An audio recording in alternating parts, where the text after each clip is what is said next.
Well, hey, welcome everybody to the Urban Outcast. I'm your host, the Outcast, Mark Urban.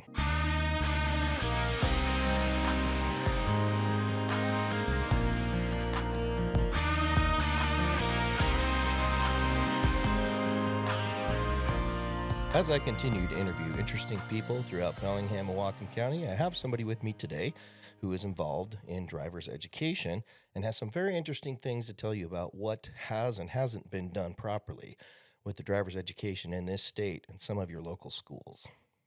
So I have with me today a couple guests. First of all, Renee Miller. Welcome to the show. Thank you. And my other guest is Alex Hansen. Alex, you there? I am. Thank you. Great. Hear you loud and clear.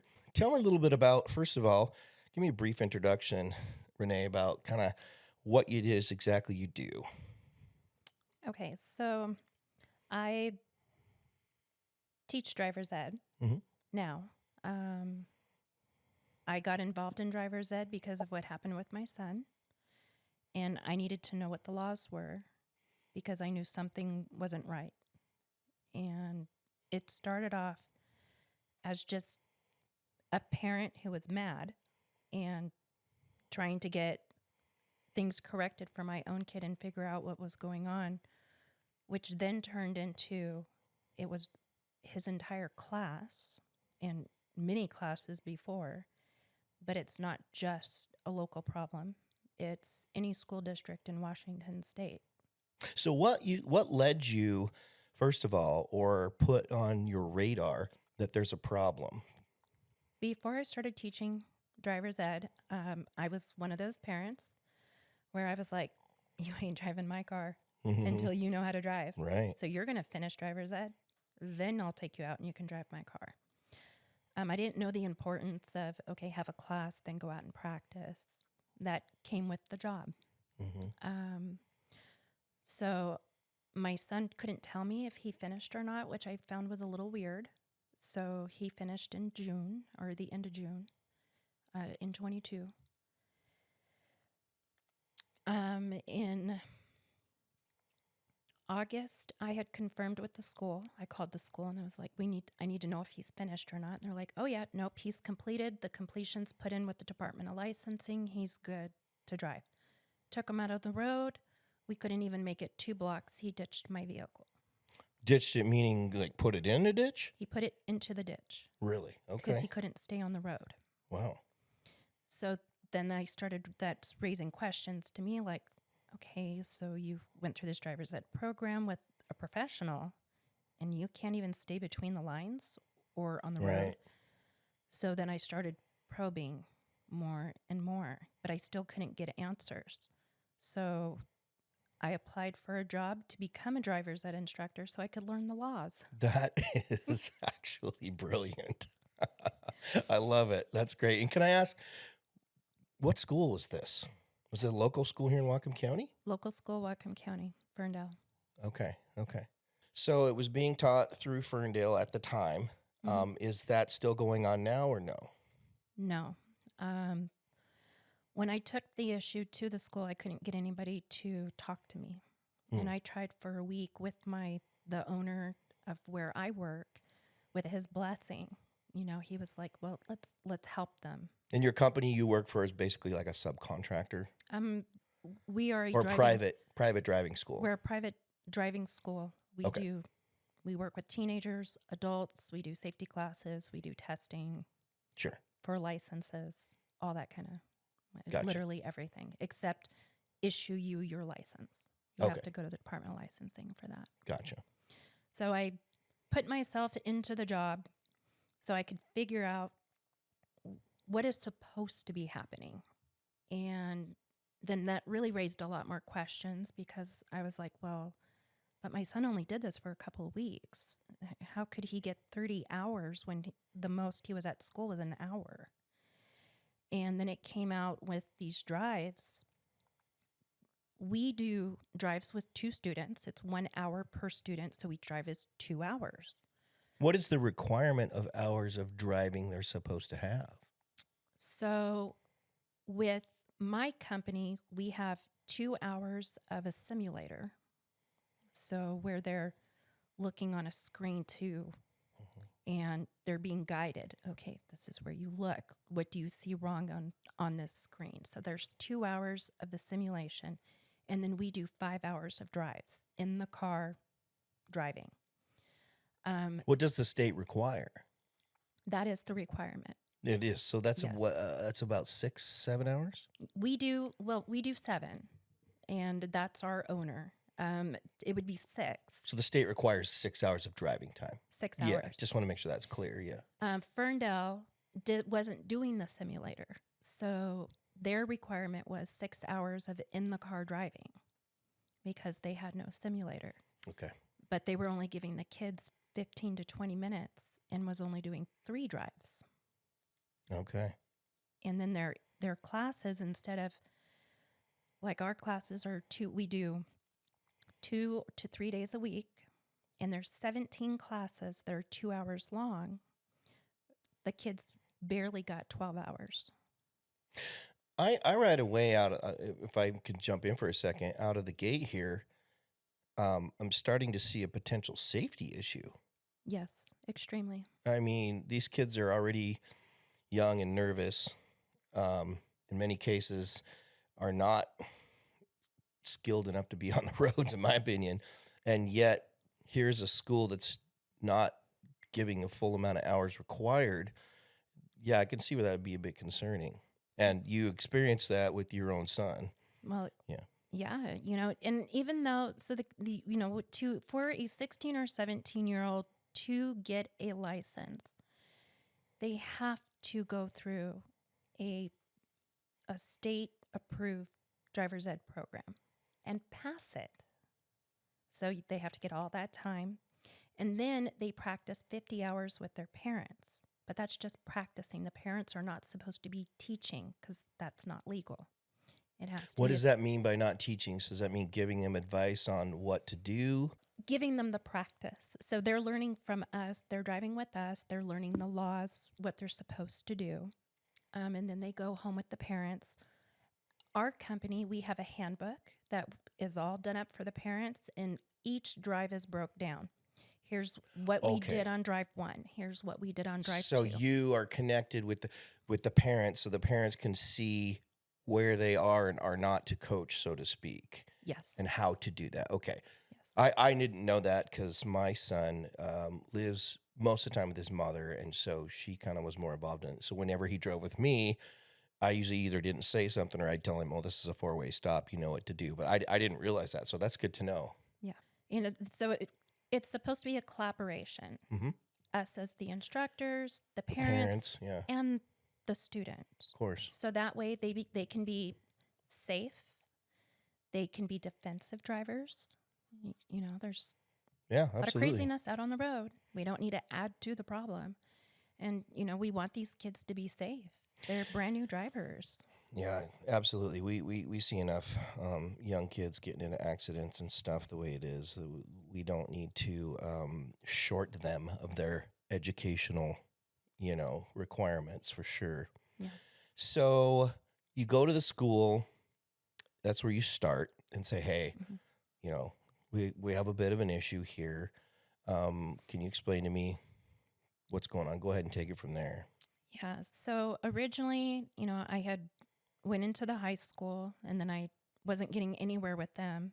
I did a records request. They alerted the instructor at the school that a parent was asking questions. So he sent me an email stating, "Oh, I don't know how it happened, but your son only got 3 drives." Or, 3 drives.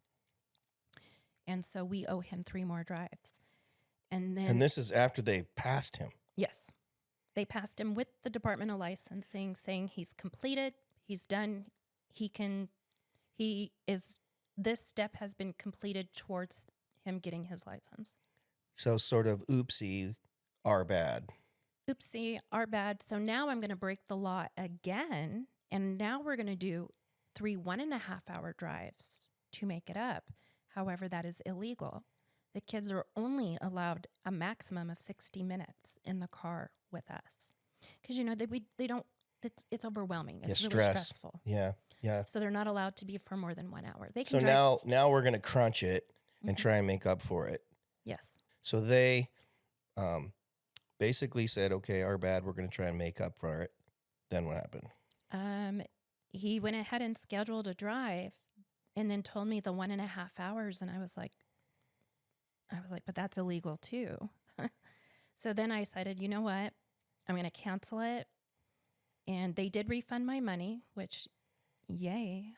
Yeah, it's not about the money though, right? It's not about the money. What about the rest of the kids in the class? What Yeah, how about many other kids has this happened to? Makes you wonder in how many years.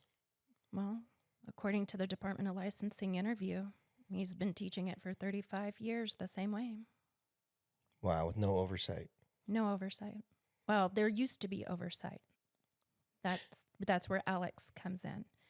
OSPI used to have oversight, and they used to do the audits with the schools.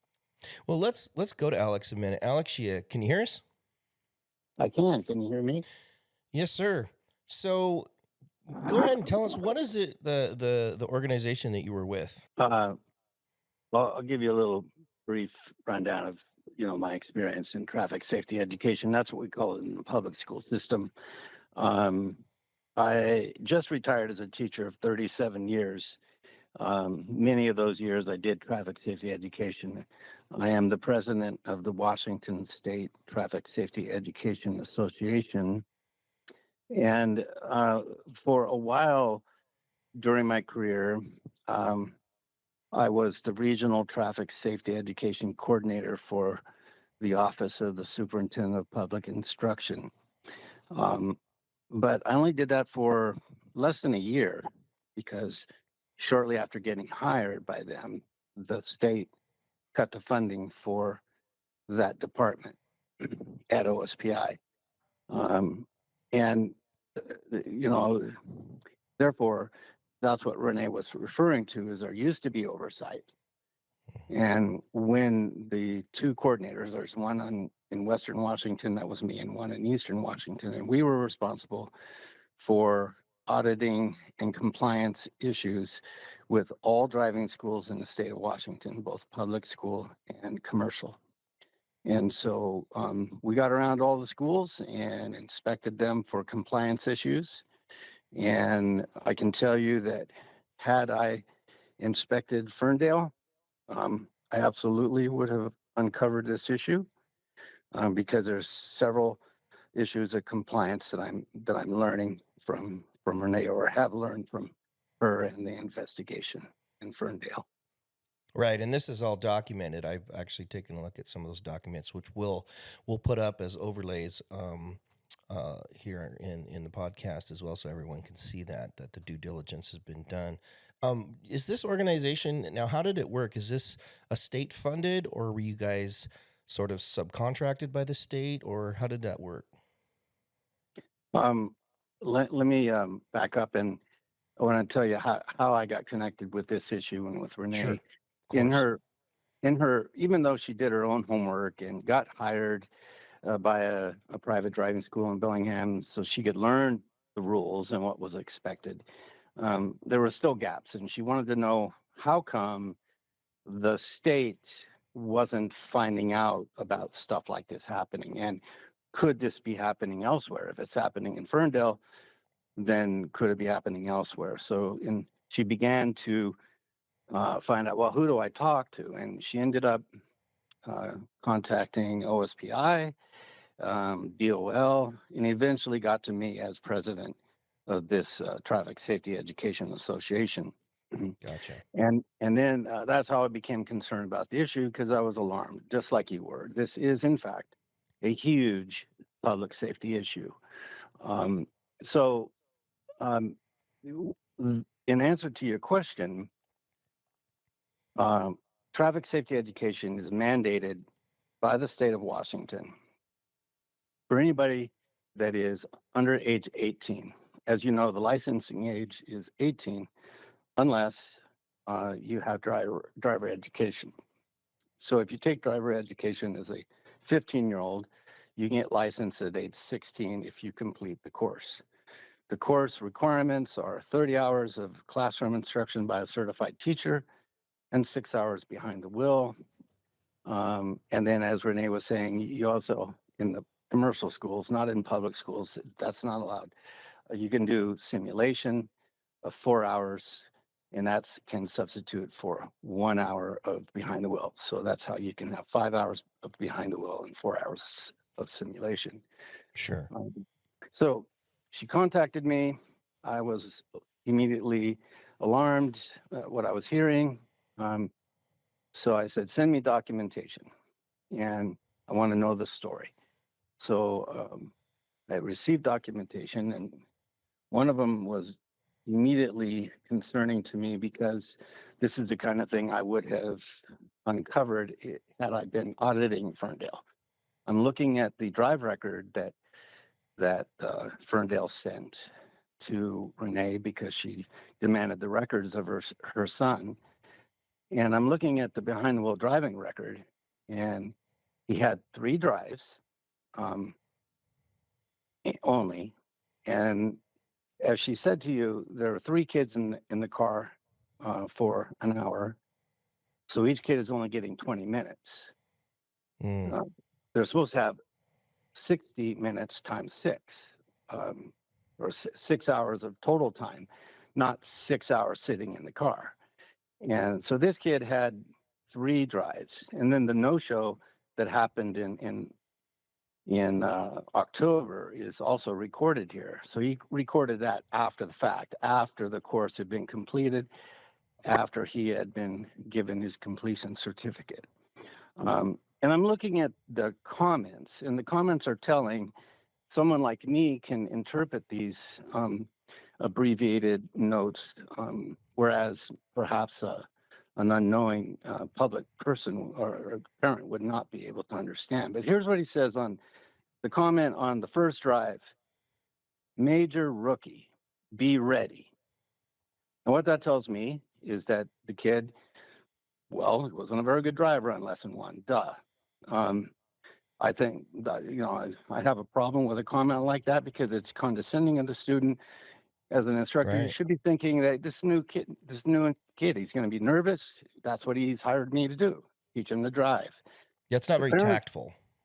yeah, this is not what I call very professional. Then on the next drive, very next one, which occurred 6 days later, he has H/H tracking. That means he has a tracking problem. He can't keep the car between the lines. And the instructor is saying it's a hand over hand steering issue, which, by the way, it's not a steering issue. If you can't track your car, it's because you're not looking in the right place.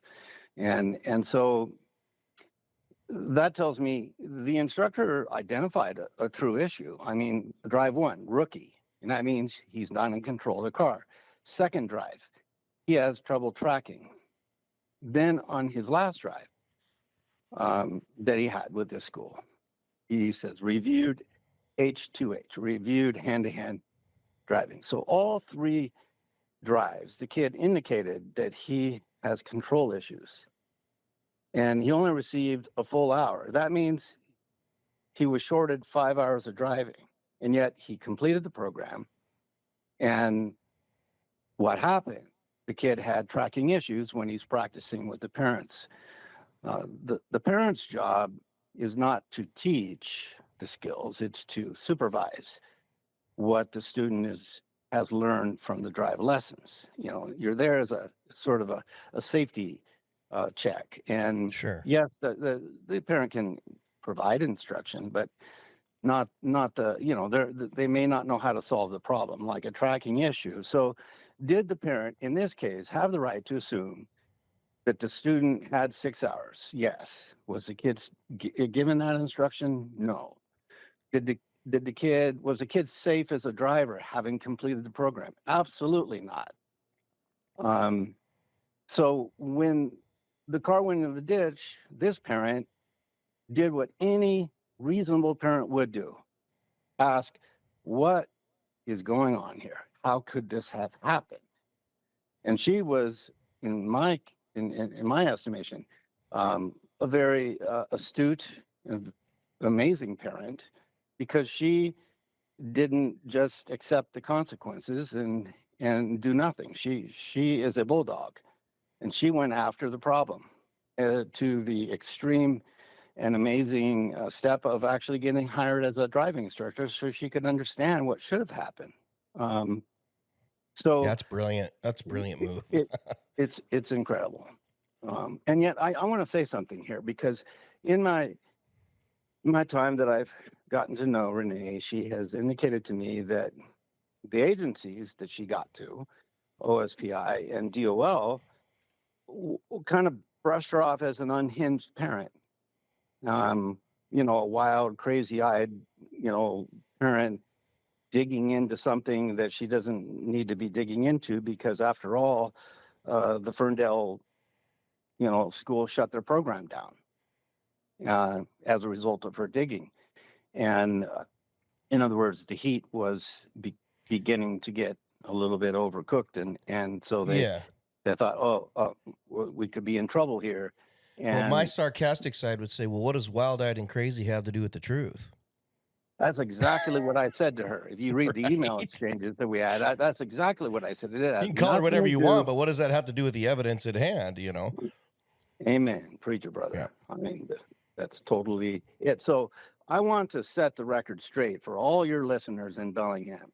'Cause she has Mhm. told me that she's got the stink eye from a lot of parents in the area, in the Ferndale area, who are upset with her because she's the one responsible for shutting down the Ferndale Traffic Safety Education Program. And therefore, they have to go to private schools and pay a whole lot more money. Well, listen, people listening in Bellingham, it isn't it isn't Renee Miller's fault that Ferndale is shut down. It's it's everything from the instructors who were knowingly doing things wrong, Ferndale School District who was not providing their own oversight, and all the way up to OSPI and DOL and the legislators who cut the funding for folks like me who would have found this problem. It's everybody except for Renee that They is cut out their own responsible. oversight. They Yeah. basically cut their own legs off. Yes. And then, because there was another incident in Cedar Woolley that was very similar to this one, although in that case, serious injuries were involved, same scenario, shorting the instruction, improperly certified and improper instructors who hadn't been in compliance with continuing education, uh, shorting and falsifying records, all the same stuff going on in a different school district. But a kid gets graduated from that program, should not have been graduated, did not pass the final evaluation, but yet still was passed off by the instructor, got in a crash, serious injuries.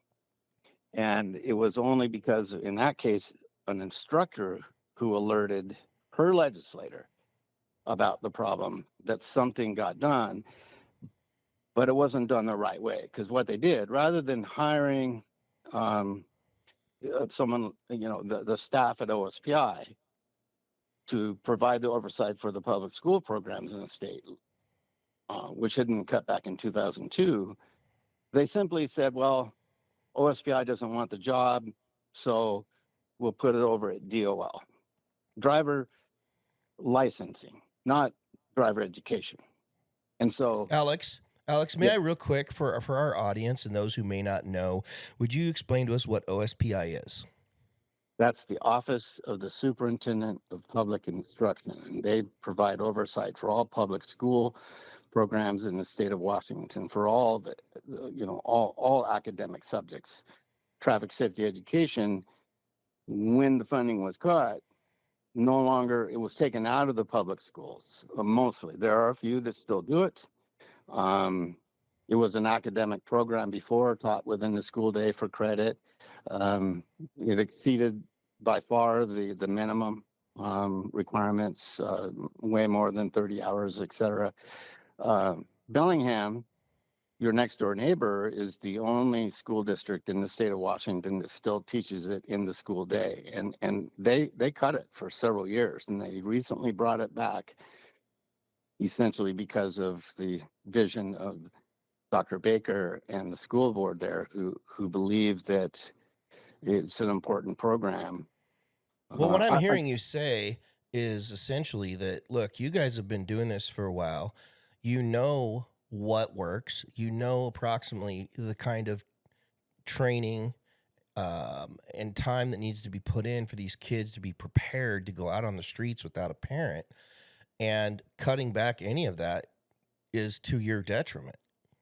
Well, you can't have a good program, a quality program, unless you have oversight. Because what happens is out of ignorance or purposeful negligence, when the hen house isn't being watched, okay, Mm-hmm. you're going to have problems. You're going to have people that are going to start to drift away Cut corners. from doing. They're going to cut corners, whether it's knowingly or unknowingly.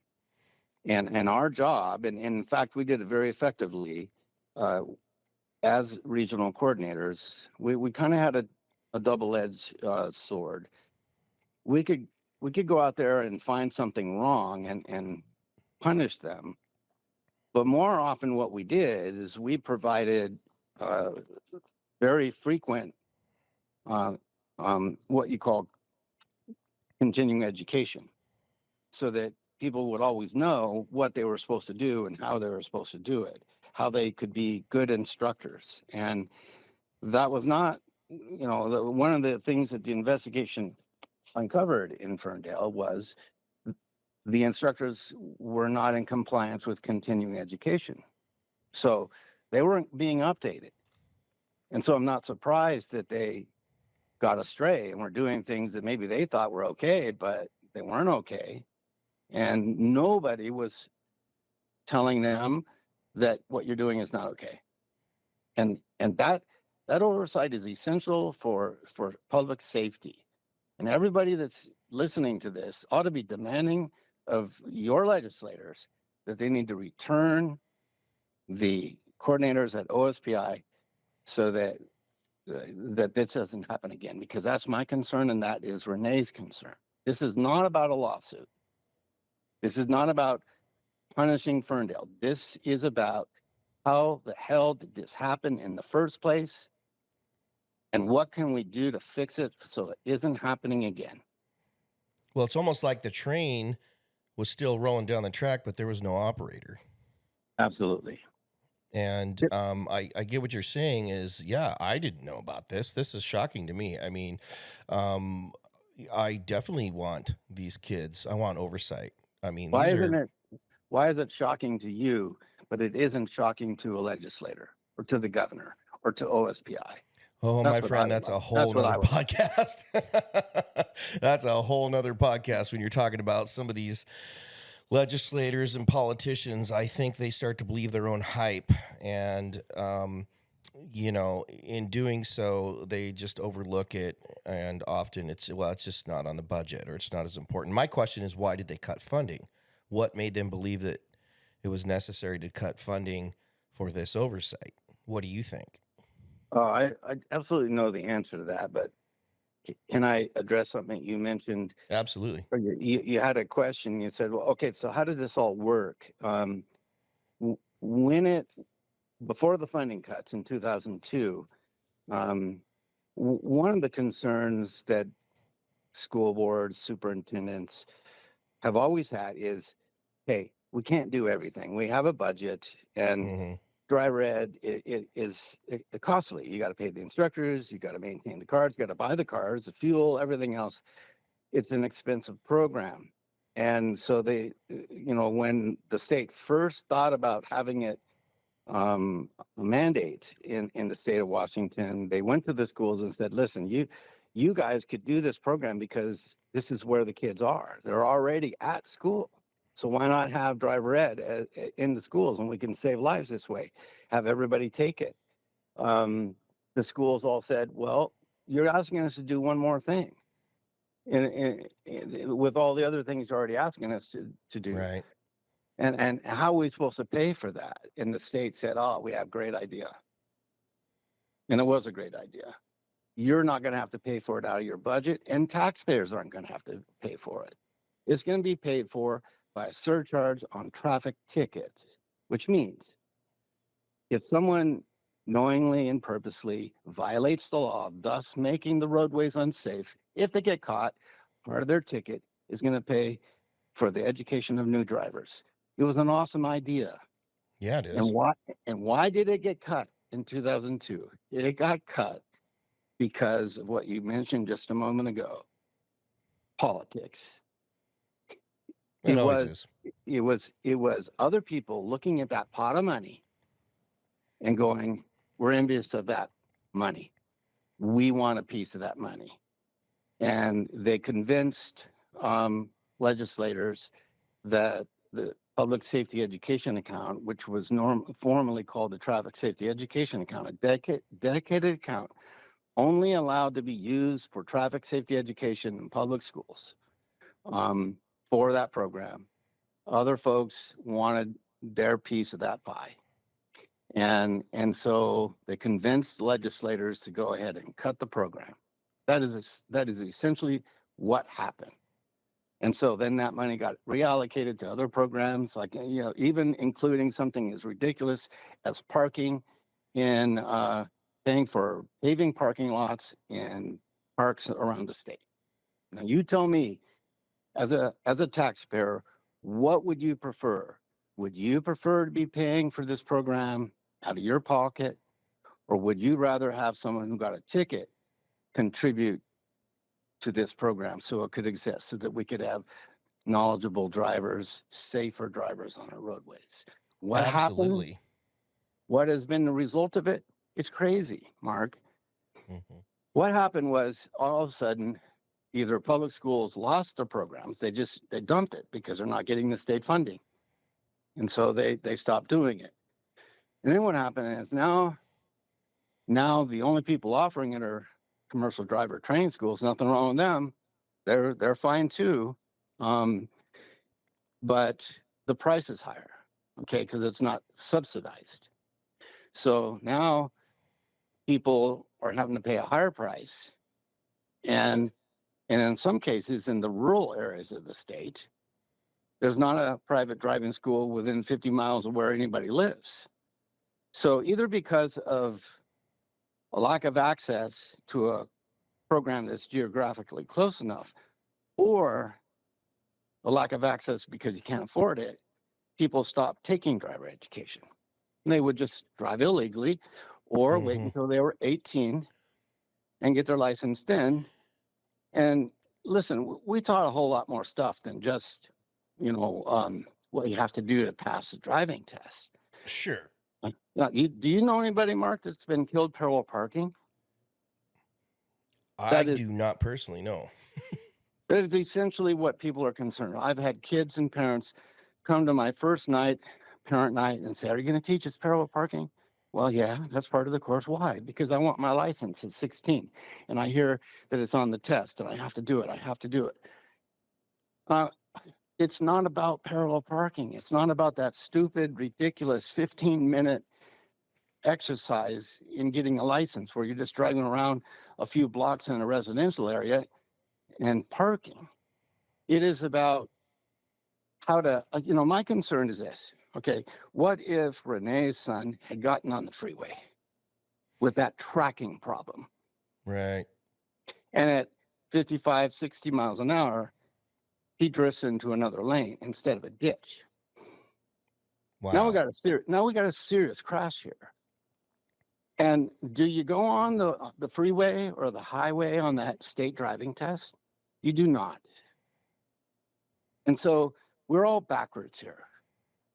We Well, all think that it's all about the driving test, but that's not why we have the mandate. It's not why we have a driver education mandate in the state of Washington. We have it because we want safe drivers on a roadway. And so our state is ridiculous. I well, it mean, sounds to me, Alex, like what they've done is what politicians always do. They make things more expensive and more dangerous. and they don't solve real problems. No, they just throw more money at it. They put a band-aid on a severed leg and off it. I'm dealing with this right now here locally in Whatcom County with our jail situation and the crime and the homeless. That's the same vein of leadership has been allowing to happen for several decades now. We've already had a jail initiative that went somewhere. We don't know where. We still don't have a jail. We still don't have a room. We're catch and release. There's jail. There's booking restrictions. It's becoming Gotham City up here. And it's very, very similar, reminiscent to what you're saying. Same kind of thinking, same kind of that's running through our state and even our local municipalities. And that's one of the reasons why when Renee kind of told me about this, I was like, well, what does this have to do with anything? And then she kind of got into it. I was like, okay, now I see what you're talking about. It's the same thing that's happening in every level of government in The this inmates state. are running the asylum. I'm telling you, they have completely lost sight of common sense. Well, it's like the kindergartners have taken over the classroom and they've demanded cookies, cake, and juice for lunch, breakfast, and dinner. And then they want to blame the staff when they get obese and have diabetes.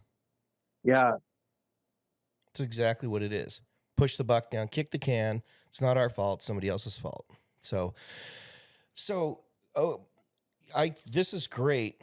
I mean, it's not great that this happened, but I appreciate that you guys have kind of exposed this. And the point, again, like you said earlier, is this isn't about a lawsuit or trying to necessarily punish anyone, but bring awareness so that this doesn't continue to happen.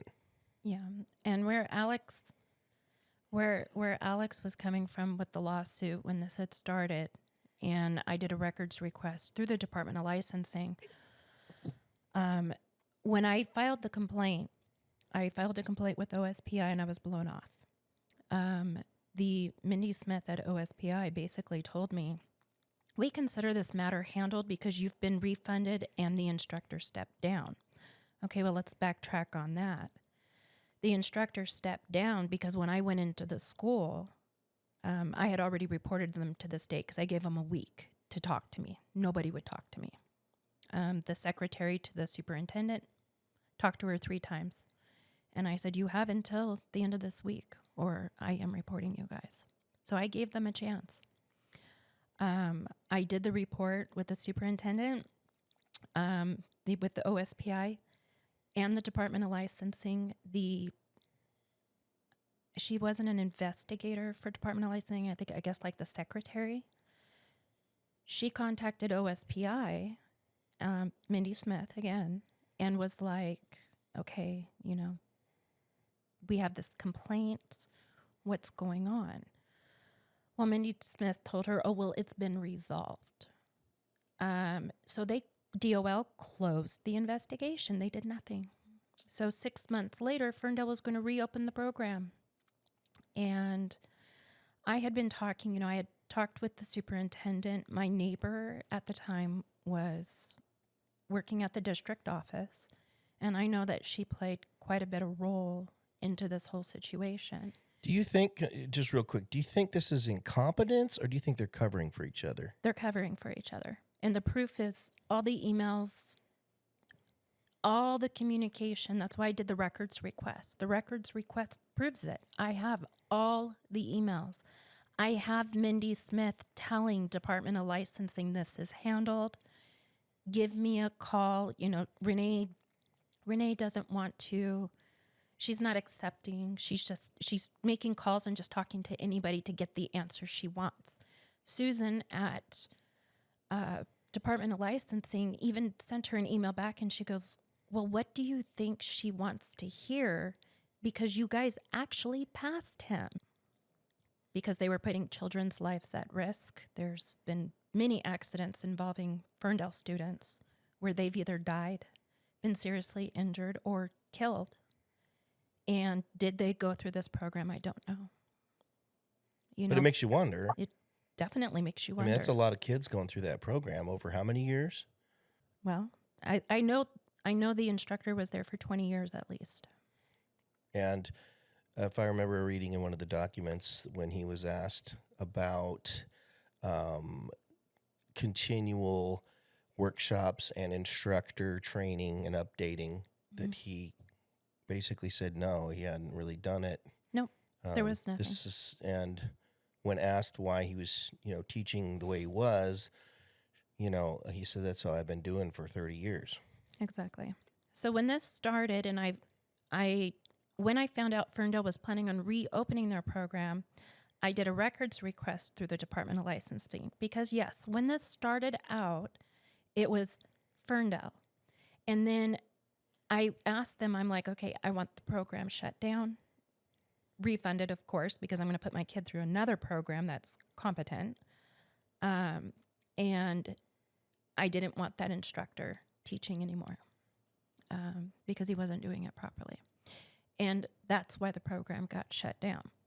When I asked them, I was like, okay, hey, well, because of his negligence, So my they didn't vehicle, fight it. They just shut it down. Mhm. So that's pretty much admission of guilt right there. When I asked the Now, school as district, far as OSPI was concerned, problem solved yes, Right. because we have they're no finished. longer offering the program. So what are you beefing about? But Go away now. Go away, Renee. We're done with yeah, you. Go away. exactly. But the Yeah. problem isn't solved because this could be happening in other schools for the same reason because there's no Okay. oversight. Gotcha. So it went from being a local issue, and then the anger subsided. And I don't need the money. I really don't care about the money. I don't. Yes, I did put in the DOL records request. I said I need these records so I can take them to small claims court for my bumper. But it grew when I got that report from the Department of Licensing that said what they found and what was going on with these kids, and the reports, the interviews they did with these kids and the responses from the kids. I was like, this is a much bigger problem. And we have a few of those, right? And Yes. that we'll put up for the audience to see. Yeah, you have every document that was sent through the records request. When I did a records request through OSPI, I get 3 to 4 documents each, and I've been waiting 7 months, and I've only gotten a handful of communications. But Mindy Smith told both Ferndale School District and Department of Licensing, well, she used to work for Ferndale School District. She was an employee who was fired, left not on good terms, so has a vendetta against Ferndale, and that's why she's doing this. Her communication is unhinged, is what she said. So let me get this straight. Mindy Smith said that you were an employee of Ferndale? Yep, that I used to work for the Ferndale School District, and I've never worked for a school district a day in my life until when I got my job in October of 22. And she said this to who? The Department of Licensing investigators. So she perjured herself, essentially. So did Ferndale. Everybody, the principals who signed those documents, the instructors who signed those documents, perjured themselves because in those documents it says, did you complete your continued education? Do you have a curriculum? It asks all these questions. And all they did was check the boxes, sign it, and submit it. Why would they say that you worked for the school district? Why do you think they would say that? I don't know. To take away from my credibility. Yeah, but it's a straight lie. I mean, it's provable. It is that provable. you didn't, right? I mean, do they have pay stubs? Do they have any kind of, trail that proves that you worked there? I mean, that's absurd. I mean, No, there's wow. nothing. So That's a lawsuit in itself. That's sort of slanderous. Me being the smarty pants person that I can be, and I usually am, I walked into the school district when I got the Department of Licensing paperwork. First, I started at the high school, and then I got sent over to the superintendent's office. And I looked the principal at the high school in the eye, and I'm like, so you guys told a Department State investigator that is investigating you guys that I was an employee. I need to see my employee file. Because if I was an employee, I'm going to have a file. And not only that, y'all owe me some money because I've never received a paycheck ever because I've never worked for you. Right. Where's my paycheck? So where's my back pay? Right. And it was like, and they're like, well, we didn't say that. Right. And then here we go again. Well, we didn't say that. Mindy said that. Well, yeah, we have proof that Mindy said that, but where did she get it from? Did she get it from the school, or did she just come up again trying to do that credibility? They had already blown me off, and they always have. I mean, even the Chris Reichdahl, The uh, director of the schools. the Yeah. OSP, the superintendent Right. of that oversees, Oh, that's right. Yeah. wouldn't even talk to me about this. And I called his office, sent emails. They had nothing to do with it. I got the same thing from all of the legislators. Our 3 legislators in our district, they're hand in hand with the school district. They won't even talk to me. I've left messages, I've sent emails, I've sent the records. Do you know what are the names of those 3 legislators? Alicia Rule, Shannon Shoemaker, Sharon Shoemaker. and then Timmons, Joe Timmons. Joe Timmons. Yeah. Yep. Okay. Yeah, none of And their two, offices would respond. and 2 of those legislators are on the transportation committees. So they absolutely should be aware, and they absolutely should be concerned about public safety on our roadways. So they if they're listening, ought to be as alarmed and as concerned as you have been, Mark, and will want to see something done about this. That's my hope. But I've been talking to legislators for 20 years, and OSPI and DOL, anybody that's anybody in the state, and nobody listens. Nobody seems to think that it is a concern or that they should do something about it. It's So I not a can't big believe enough problem for them, basically. it's But it's a just driver's huge ed. problem. Yeah. It's Their attitude just is driver's just ed. driver's ed. Yeah, just driver's ed. Well, we see this on and not to divert rabbit trail here, but our National Transportation Secretary Pete Buttigieg wasn't much of his qualifications before he's rode the bus before. Here's a guy who was thrown into our national. We've had several from train derailments to all kinds of things that he was completely incapable of dealing with. So I'm not surprised on one hand. These guys get on these committees, but it's largely symbolic half the time. They collect their paycheck. They listen to their overlords in their whatever vein of politics that they're in. And often they just toe the line. They're placeholders in a lot of cases. Now, of course, that's my opinion, but that's what I'm seeing. They're not actually doing anything. But here's what thing they're good at: spending our tax dollars. Mark, can I bring something into the interview that I think it's going to be important for your listeners? Absolutely. I'm watching the interviews or the press releases of these recent plane crashes, and the NTSB, the National Transportation Safety Board experts, are answering questions, and I'm thinking about that, and I'm also thinking about this issue here, and you know these people have to be experts in their field to even know what to look for, right? Right. Okay, so at either agency, OSPI or DOL, there's not a single person on staff that has ever taught traffic safety education or has any experience in the field. And yet they're the ones providing the oversight. The deal is before the 2002 cuts, the people at OSPI were all experienced traffic safety education teachers. And in one case, the administrator of the program was a PhD. That was his major at college. And so our state, it's the same thing as having a baker build a bridge. Um, Absolutely. you cannot have people without expertise providing the oversight. When I looked at these records, I knew exactly what to look for because of my experience. I could read through the comments and know exactly what this guy was, recording, and I was able to see immediately why this kid put the car in a ditch. But nobody at OSBI or nobody at DOL could see that. Right.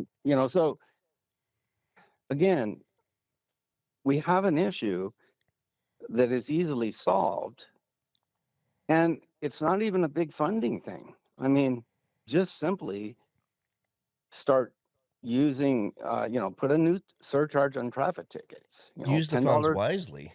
$10 a ticket, get somebody at OSPI that actually knows what they're doing and get it back into the public schools. Not to say that, I mean, they have a bill that passed last year to actually extend driver education all the way up through age 24. That bill passed. But how's it going to happen with, even the commercial schools are saying we can't do all that. We can't teach all those people. That's impossible. So you have to bring it back into the public schools. You have to Hmm. expand driver education. It's great to have um, safe drivers on the road who are knowledgeable and been trained well, but you have to have a system that makes sense. And we had, before the funding cuts, a nationally recognized outstanding traffic safety education program, and we threw it all away because somebody was jealous of that pot of gold, that money that was sitting there. And uh, Absolutely. this is a fixable problem. I also want to say this because your listeners would walk away from this interview with a misperception. Uh, uh, when okay, when the Cedar Woolley crash happened, um, a legislator, Dave Hayes, out of the 10th district, who's no longer in the legislature, sponsored a bill, and his bill restored auditors, but not at OSPI. And auditors at DOL, who already inspected commercial schools, are now going to go in and inspect public schools. But they didn't have the rules that allowed them to look at the things that they needed to look at, or they didn't think they had the rules. And so they weren't looking at the right things when they were doing the auditing. And they're not teachers, they're not experienced driver ed instructors in the first place. But I want to say that the communications with Mindy Smith went to a secretary at DOL in the driver training school department. That lady is a meaning well person and was convinced by the emails from Mindy Smith that there's no issue here. So she never ran it up the line. And it was only because of Renee's persistence 6 months later that she said, I want to see something done. I want to see change made. Then it was ran up to the line to the investigation team. And as soon as they began to read and read the emails and listen to Renee, they decided immediately that an investigation should happen. And that's why we're talking today. That's why you were able to see the results of the investigation and the documents that were shared with you. Um, So it and sounds to me like it's that old adage, the squeaky wheel gets the grease. exactly, but you got to squeak long and hard before you get Hmm. any grease. In this case, 6 months. Hmm. And how many collisions could be happening in this state because of poorly trained Oh, students yeah. who are going through programs by Hmm. one of those instructors wasn't even certified. He wasn't even certified to teach in the classroom. He's not a teacher with a degree. He was trained by um, Ted Ganger, um, and then that's a whole nother story to talk about our broken teacher training system for driver education in this state. But he was teaching in the classroom, but he only has a certification to teach behind the wheel. And And he once taught again, my son's class, The yeah, Ted Ganger. the one that was only licensed to teach behind the wheel. All those kids in my son's class and the class after and the class before were all taught by somebody who was not licensed to teach Wow. not licensed to teach in the classroom. in the It's class. only allowed to teach in the So is class. that a separate license? You can one's to teach in car, one's to teach in classroom? It depends on your training. Okay. In his case, he had a certification from OSPI that only allowed him to teach in in the car because he didn't get enough training to do the Oh, classroom. okay. Gotcha. And so, but yet Ferndale, not knowing what they should be knowing or dismissing it, not caring, allowed a guy to teach who was uncertified. And they also allowed two people to teach for years who had never complied with continuing education. So, to DOL's credit, um, they are listening. And, they did the investigation. I have read the report. I was very impressed with the report. I was very impressed with the two auditors. They did a quality job. Um, and and then since that time, I have been meeting with the DOL, with those investigators, and with other staff at DOL to try to get the changes made that need to be made, to get proper auditing so that stuff like this can be uncovered and discovered. But it's a If slow there, if process. it's, am I thinking wrong here in thinking that if it was uncovered that there's a number of accidents that were because of this, you got a massive class action lawsuit. Yes. Well, anybody that had a teen driver get in a crash within, say, 6 months of um, of graduating from the Ferndale program ought to be asking for the records, but the records are gone. There's only a 3-year requirement, and they shut their program down, so they've probably have Of destroyed course. all the records. Yeah, But of course. so you have to ask the question though: what is the Yeah. possibility that serious crashes have happened because kids like Renee's son were improperly trained by having their instruction shorted and being taught by unqualified teachers? And It's negligence. it's Mhm. severe negligence. And I am not concerned about punishment. I'm concerned about getting things changed so this can't happen Righting again. the ship. Yeah. Yep. Yeah, that's right. Changes need to be made at the state level. Ferndale's just an example. Well, that would be what was going to be my, as we kind of bring this towards the end here, is what's next, guys? What ultimately do you want to see happen moving forward? Well, What- what I want to see is what Ferndale should have done, and what I asked multiple times is whenever you have a school district employee, we are entrusting these people with our children, Mm-hmm. protecting our children, keeping our kids safe while they are with them. Mm-hmm. And they've completely broken my trust. Completely. This isn't the first incident with Ferndale. We won't get into the past thing, but it does come into play because, I'm sure there's going to be some responses. So it is going to come up. My issue with Ferndale started when I moved here and they handed these laptops out. I had asked, are these protected? Are there protections on them? And they said yes. So I was like, okay. But I still checked to make sure.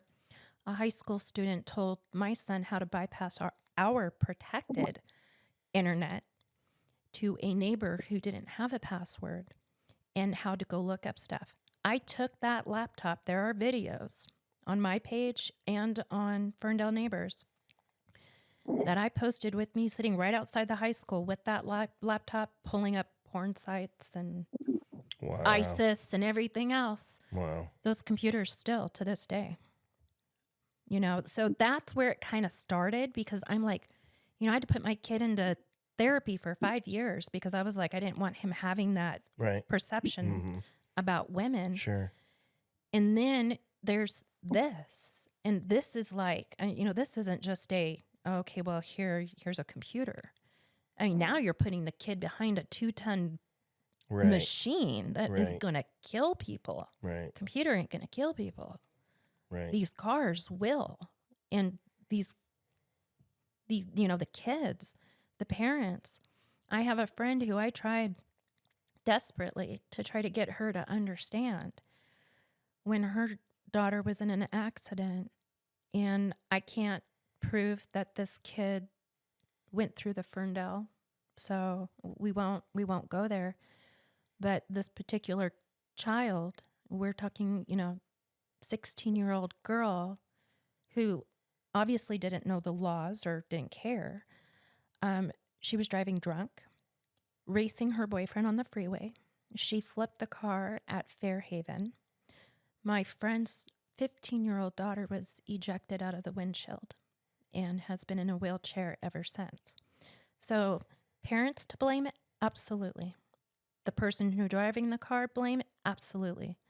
But there's also blame on the school district. They have blood on their hands. Legislation has blood on their hands. OSPI has blood on their hands. And nobody cares. I couldn't even get the news media because as soon as they read, or the school district was like, oh, she just wants to sue us. If I wanted to sue them, I would have done it 3 years ago. Wow, how dismissive. I've literally been dismissed by everybody across the board. Well, it's just easy. It's the lazy thing to do.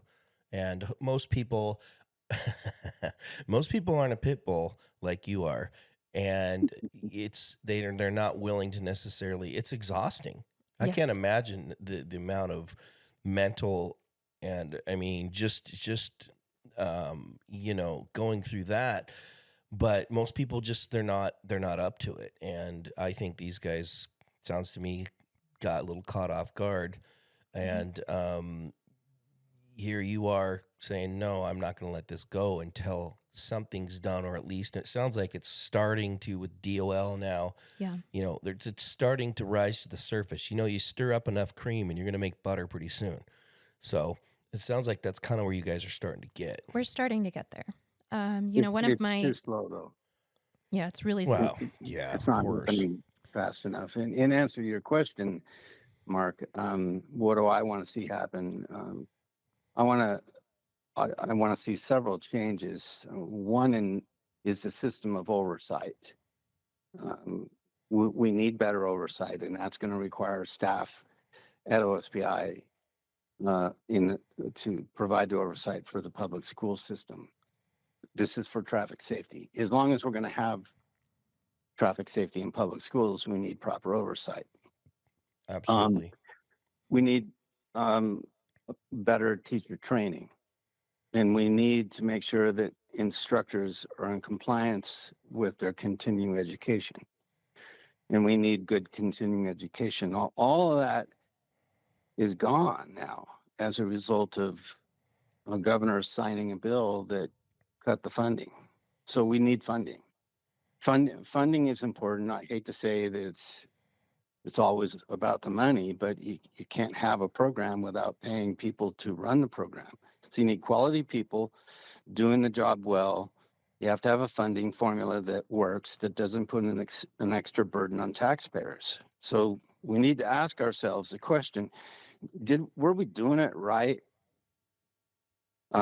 in the beginning when we were using a portion, not even all of it, just a portion of the money that comes in from traffic tickets to fund an education program that was saving lives? To me, it's as simple as returning to that formula. But I've been Well, I told can by see, yeah, I see how busy our state patrol is. There's a lot of tickets being issued, There's a so lot of there's a lot of revenue being brought in, and I can tell you right now that I mean that's a brilliant idea because it's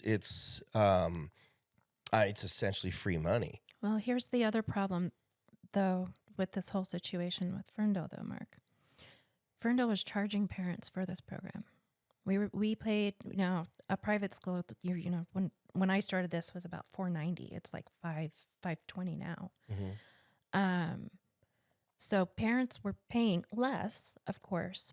I got demonized and ridiculed by the citizens of Ferndale, not just Ferndale, but in Whatcom County, teachers at this school. How dare you? How dare you shut this program down? It's your fault we no longer have driver's ed.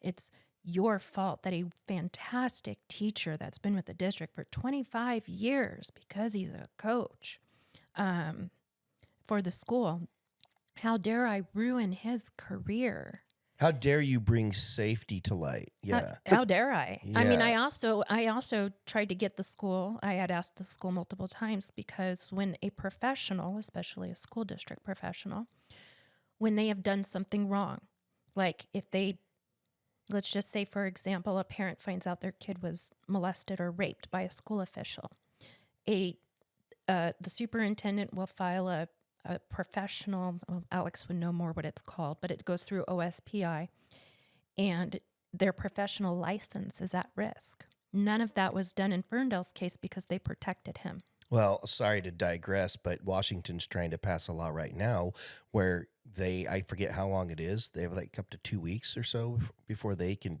even tell you Yes, the parents now. They want to hold off they want to hold if your on. kid's sexually abused to tell the parents. I Because mean, what kind of insanity is that? then they can hide the evidence. Exactly. Ferndale had 6 months to hide or destroy records. And I'll guarantee you, a lot of these teachers are part of these same teachers' unions that run in the same vein politically of leadership, all the way up into the superintendents, are all being run by the leadership that's running Washington. Look at the emails from Mindy Smith. One of the emails was to Ferndale. One of the emails was, well, what's going to happen to the school? What are the consequences? What is this teacher going to have consequences?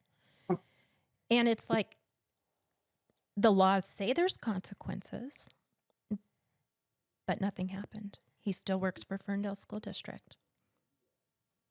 They would still be running that program. Well, and I'm sure this guy's probably a really great guy, but that has nothing to do with being negligent. I mean, there's some really good people that get away with a lot of, things that they shouldn't, whether knowing or unknowing. I mean, it sounds to me like he played kind of dumb. Well, this is the way I've done it for 30 years. Okay, but you did know that you're supposed to get proper, training and proper updating and that kind of thing. So in a sense, you did ignore the rules and the law. And so should be some accountability for that. And the superintendent is the overseer for the schools. Exactly. And that was not happening. They didn't even know that they didn't have a curriculum. Their grade book was pre-filled out, according to the Department of Licensing. They had it all pre-filled out. These kids didn't even take a final. I mean, they only got 12. And I'm being gracious with my estimates here. My son's class, May to June in 22, only got at the most 12 hours of in-class time. And that's it. Well, And what are you what's the supposed to requirement learn? again? 30. 30.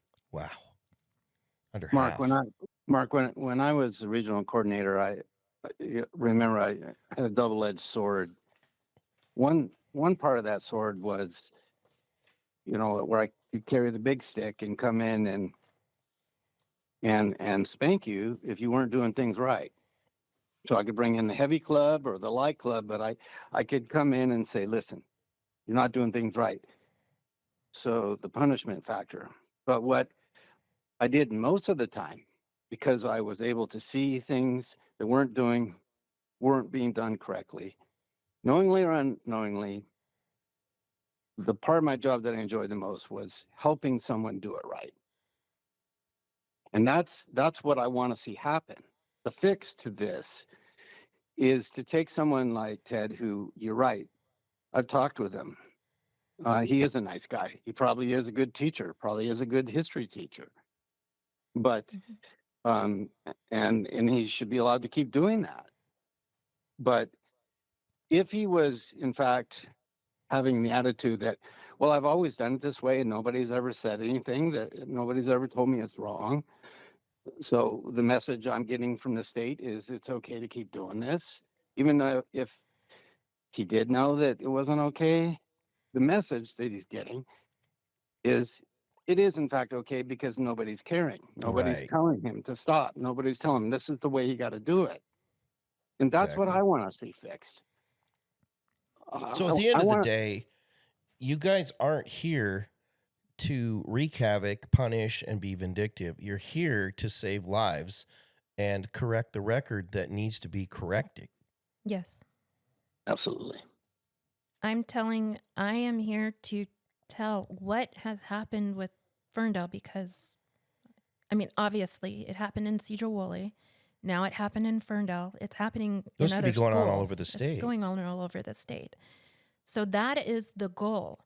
Now, one of my demands with they met everything except for one. Well, I guess except for two. Repairing my bumper on my vehicle was one of them. But I also demanded that they contact all the parents in that class and refund every one of them and tell them that their kid needs to go through a different program. And they lied to the community and said that, oh, he retired. He did not retire. He lost his, he was He was doing, asked to step down, right? Yeah. yes, Essentially. Yeah. essentially. Because DOL would have pulled, he would have lost the traffic safety teaching license Right. component once Right. DOL came in.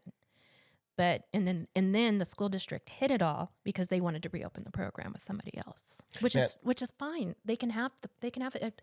I would love for Ferndale to get a program back, Yeah. a So would proper I. program, Right. legal program.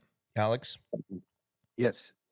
you were going to say something? I would also like to see Ferndale and every other public school in the state return driver education to access to their communities.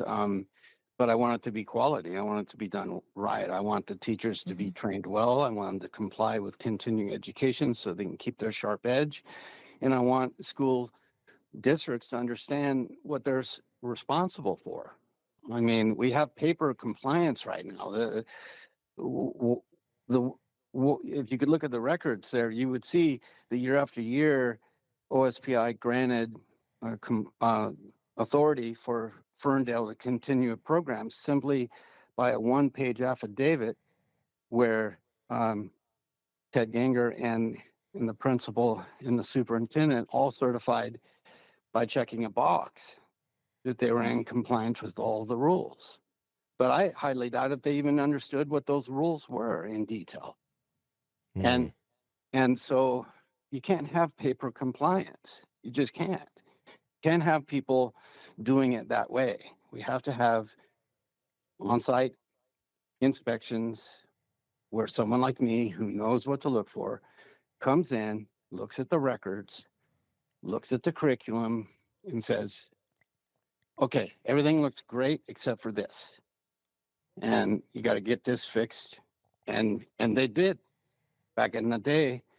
Whenever I went into a school and found something like that, they would get it fixed. They wanted to get it fixed. They were really unaware that they weren't doing something right, and this could be very much the case of Ferndale. I don't want to have an impression from this interview that Ferndale is a bad school district or that Ted Ginger is a bad teacher. Sure. Sure. I'd rather No, not at I'd all. rather it be they weren't doing things right because OSPI wasn't doing their job because the legislature cut the funding. Absolutely. Well, I think that kind of encapsulates what I was looking to get out of you as far as closing. I've learned quite a bit today just from this interview that I'm looking forward to getting this out there so people can see it, pass it around. I'll probably make some shorter clips as well, and people can watch the whole interview if they so choose as well. But there's some important information here that you guys have given today, and I really appreciate it. I think this is very important to know. Um, Alex, is there anything else you'd like to tell my audience before we close? Um, Please take it to heart what you've heard today because this truly is a safety issue. You all share the roads with these students who are going through these programs, and you have a right to expect that these people have been trained according to the rules, according to the law. So please contact your legislators. Please contact Ted, Mr. Reichdahl at OSPI and say you want to see change. Yeah, no, I totally agree. I think that's our course of action with just about any of these issues we've got going on in Washington. And oh man, there's a lot of them. A lot of There's a lot. laws changing, a lot of things being brought into legislation that, look, folks, I get it. The average person can't go to every county council meeting. The average person it's overwhelming and it's exhausting to try and pay attention to everything that's going on. That's why there's guys like me and other podcasters and sources. Brandy Cruz is another excellent. I can't tell you enough about how much work she's doing, digging into some of these issues and bringing parents aware of there's straight up negligence on epic levels going on in this state right now with things that involve our children, whether it's not telling the parents what's going on with their kids sexually, to now this interview, of course, with our driver's education. I mean, that's just straight up dangerous. These guys know how much time it takes to put into teaching a kid to properly drive and getting him prepared to go out on the road on its own. And that has been negated. Mhm. And I think, and it's important that we get that out there. So yeah, Renee, what would you like to say to the audience before we close? That despite anything that was said in the heat of the moment, at first I was mad. Boy, was I mad. My neighbor, one of my neighbors, I confided in her a lot. We had a lot of discussions, many nights over this, where I was telling her, there can be a lot of legal ramifications possibly. Luckily, there wasn't for them, and I'm not here to talk bad. Again, this is my example. I have nothing against the teacher. I have nothing against our school district. Despite me saying, oh yeah, I want to do a lawsuit or I've got this vendetta, it's just, again, that was the heat of the moment. It is not the intention of where we are going now. If you want to be angry at the correct people. And that is legislation and OSPI. So yeah, I mean, we all got to get involved on some level. And like I said, it can be exhausting. So, and everybody's got their hill to die on. Everybody's got their pet project. So you got to kind of choose those things that you can digest one at a time. But folks, we all have to get involved with our legislation. We all have to start banging on their doors. And we have to start showing up with pitchforks and blowtorches, of course, metaphorically. Not literally. Yeah, like these days you have to say that. Otherwise, you're going to get somebody that's going to do that. And then I've got a lawsuit on my hands. But anyway, I think, again, it's just awareness, which is what we're trying to do here. Yes. And take action, because these are our kids and these are their lives. And we share Alex? the road. We share the road with these new drivers, and we want them to be safe. Excellent. I agree. Yeah. Alex and Renee, I thank you guys so much for coming in today. This was very enlightening, a little bit disturbing and concerning, but it sounds to me like there is some, at least with the Department of Licensing, they're starting to, it's on their radar and they're starting to look into this. I think for us as parents, we need to continue to put the heat on, and hopefully we'll get some common sense teaching back into the classrooms of some of these schools that don't have it, and with guys like Alex that are looking into the oversight and checking to make sure our teachers and trainers are qualified. So, all right, guys, thanks a lot for coming in today. Thank you. Everybody, that's it for the Urban Outcast for today. I'm your host, Mark Urban. We'll see you next time.